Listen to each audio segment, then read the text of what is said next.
राष्ट्रवादी काँग्रेस पार्टीमध्ये प्रवेश केलेले भीम टायगर सेनेचे संस्थापक दादासाहेब शेळके आपल्यासोबत त्यांनी प्रवेश केलेला आहे।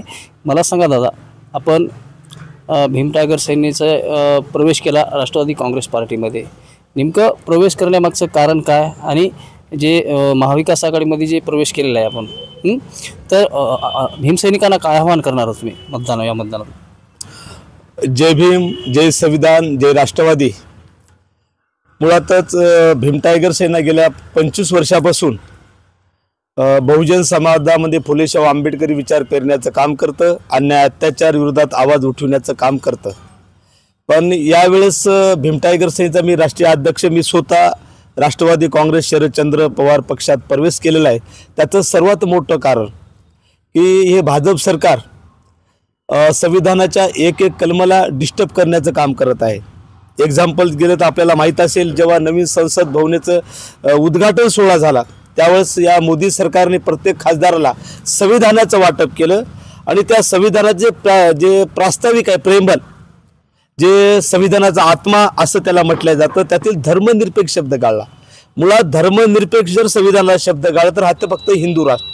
धर्मनिरपेक्ष या शब्दाचा अर्थ जसा हा देश हिंदूचा आहे तसा मुसलमान, शीख, ईसाई, पारसी, जैन, ज्यू, बौद्ध इत्यादी सर्व धर्माचा भारत आहे। आणि धर्म शब्द सेक्युलर जर हा शब्द निघाला तो हिंदू धर्माचा भारत असा होईल।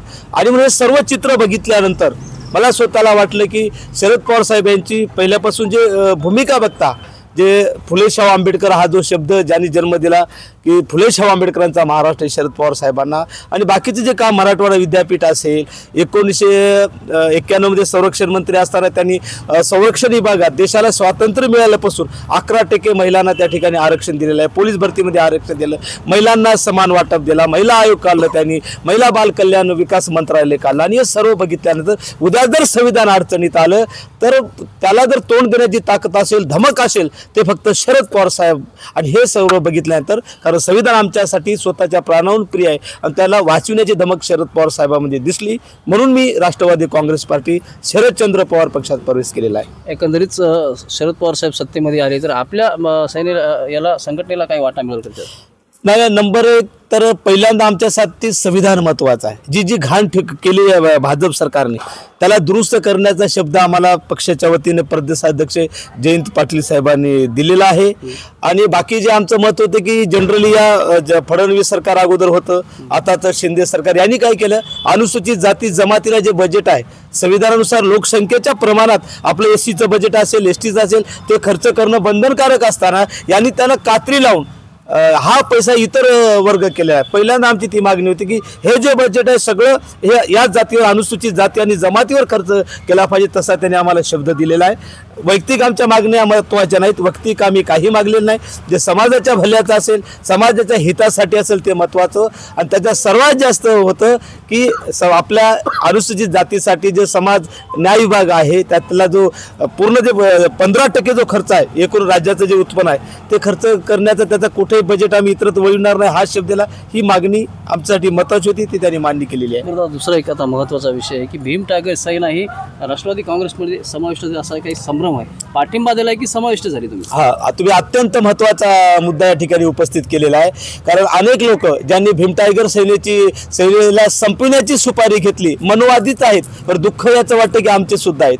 आणि हे गद्दार डॉक्टर बाबासाहेब आंबेडकरांच्या काळापासून आहेत। कोणतीही शहानिशा करायची नाही, कोणती गोष्ट पडताळून बघायची नाही, फक्त बघायचं कुठं बदनाम करता येते, मग थोडं काय निमित्त भेटलं त्या निमित्ताची शहानिशा न करता भीम टायगर सेना विसर्जित झाली, हे केली तर अत्यंत चुकीचं आहे। आपल्या राष्ट्रवादी काँग्रेस पक्षाचे जे प्रदेशाध्यक्ष आहे जयंत पाटील साहेब, त्यांच्यासोबत जेव्हा चर्चा करताना आम्ही हा मुद्दा घेऊन गेलो की भीम टायगर सेना ही स्वतंत्र आणि कायम राहील, आणि 100% त्यांनी सुद्धा आमच्या या गोष्टीला मान्यता दिली।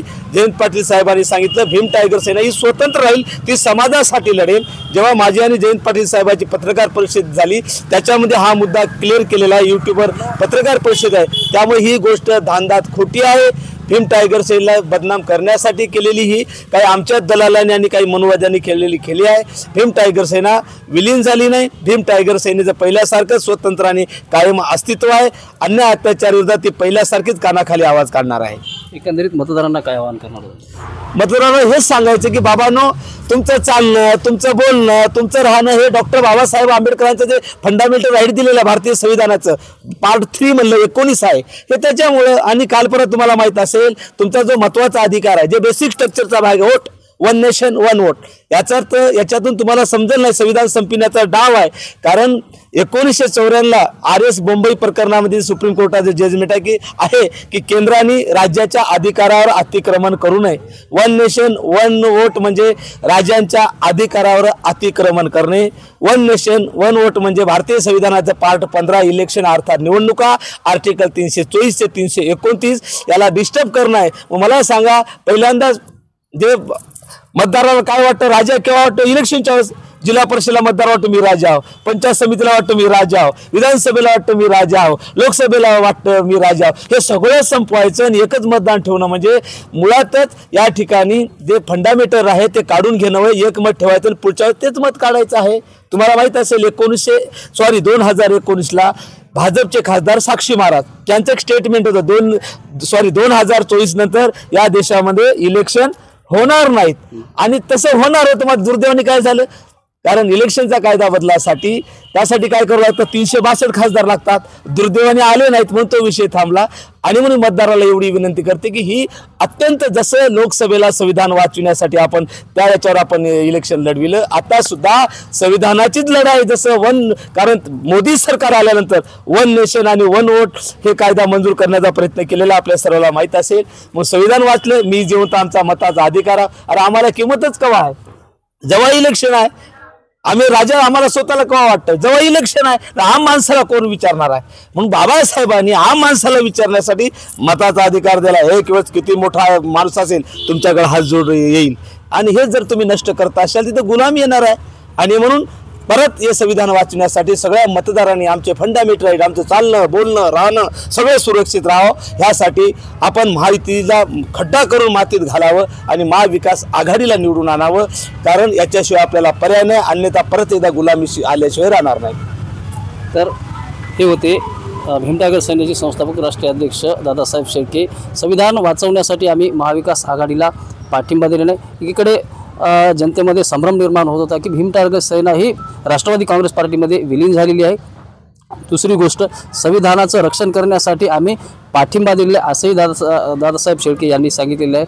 दुसरी गोष्ट, महाविकास आघाडी सत्तेत आल्यास जे काही फंडामेंटल राईटल आहे संविधानाचं रक्षण करण्यासाठी महाविकास आघाडी सक्षम राहील असंही त्यांनी यावेळी बोलताना सांगितलं आहे.